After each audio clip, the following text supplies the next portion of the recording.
இப்போது சமாதான ஏஜி சபையின் தலைமை போதகர் பாஸ்டர் ஆர் கிளாரன்ஸ் மருதையா அவர்கள் தேவனுடைய செய்தியை கொண்டு வருவார்கள்.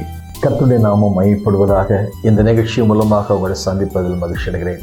இந்த நாளிலே ஆண்டவர் நமக்கு தரக்கூடிய வார்த்தை என்னவென்றால், நேற்று வாசித்த தியானம் செய்த அதை தொடர்ந்து 2வது பாகமாக இன்றைக்கு இந்த வசனத்தை குறித்து உங்களோடு கூட சத்தியத்தை பகிர்ந்து கொள்வதில் நான் மகிழ்ச்சி அடைகிறேன். கர்த்தாவே, உம்மை தேடுகிறவர்களை நீர் கைவிடுகிறதில்லை, ஆதலால் உமது நாமத்தை அறிந்தவர்கள் உம்மையே நம்பியிருப்பார்கள். நம்பிக்கைக்குரியவர், நம்பிக்கைக்கு பாத்திரமானவர்.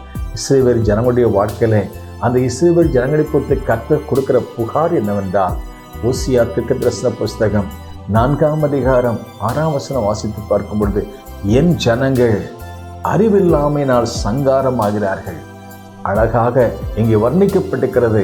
ஆண்டவர் தன்னுடைய ஜனத்தை குறித்து அவர் யார் என்பதை ஆபிரகாமுக்கு வெளிப்படுத்தினார், ஈசாக்குக்கு வெளிப்படுத்தினார், யாக்கோபுக்கு வெளிப்படுத்தினார், முற்பிதாக்களுக்கு வெளிப்படுத்தினார், மோசேக்கு வெளிப்படுத்தினார். காலங்களிலே எபிரேய நிருபக்காரன் சொல்கிற பொழுது 1:1 வாசித்து பார்க்கிறோம். பூர்வ காலிலே பங்காக வகை வகையாக பிதாக்களுக்கு திருவுளம் பெற்ற கர்த்தர் இந்த கடைசி நாட்களிலே அவருடைய குமாரனாய் இயேசு கிறிஸ்து மூலமாக நம்மோடு கூட பேசுகிறார், நம்மோடு கூட திருவுளம் பெற்றுகிறார், நம்மை சந்திக்கிறார், நம்மை ஆசீர்வதிக்கிறார், நமக்கு வழிகாட்டுகிறார், நமக்காக யாவையும் செய்து முடிக்கிறார் என்பதை அவர் விளங்க பண்ணியிருக்கிறார்.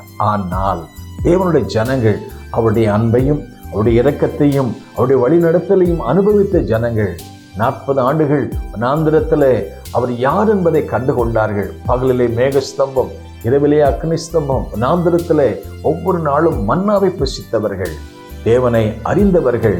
ஆனால் இந்திய காலத்திலே வாசித்து பார்க்கும் பொழுது ஆண்டவர் கொடுக்கிற பெரிய புகார் என்னவென்றால், என் ஜனங்கள், my people are perishing without knowing me. என் ஜனங்கள் நான் யார் என்பதை அறியாமல் சங்காரமாகிறார்கள். அருமையான தேவனுடைய பிள்ளைகளே, தேவன் அவரை நமக்கு பல விதங்களிலே வெளிப்படுத்திக்கிறாரே.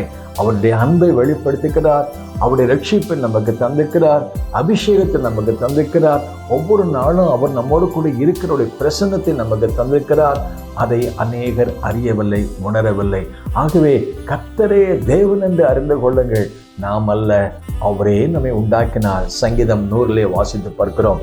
இன்னும் ஆண்டவர் சொன்னார், ஏசாயா 1ஆம் அதிகாரத்திலே, மாடு தன் எஜமானையும் கழுதை தன் ஆண்டுடைய முன்னடையும் அறியும், என் ஜனமோ என்னை அறியாமையினால் சங்காரம் ஆகிறார்கள்.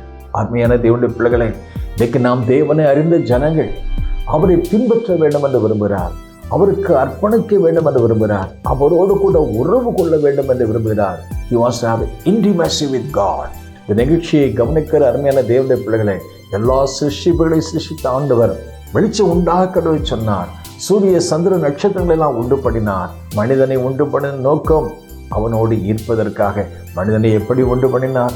தமது சாயலாக, அவருடைய சொந்த சாயலால் நம்மை சிருஷ்டித்து நம்மோடு வாசம் பண்ண வேண்டும் என்று விரும்புகிறார். ஆகவே தான் அப்போஸ்தலனாகிய பவுல் சொல்கிறார், நான் அவரை அறிகிற அறிவின் மேன்மைக்காக எல்லாவற்றையும் அற்பம் குப்பையுமாய் எண்ணுகிறேன். எப்படி நாம் கர்த்தரை அறிந்து கொள்வது? ஜெபத்தின் மூலமாக அவரை அறிவோம், வேதத்தின் மூலமாக அவரை நாம் அறிவோம், அவரோடு கூட நெருங்கிய உறவு கொள்ளும் போது அவரை நாம் அறிவோம்.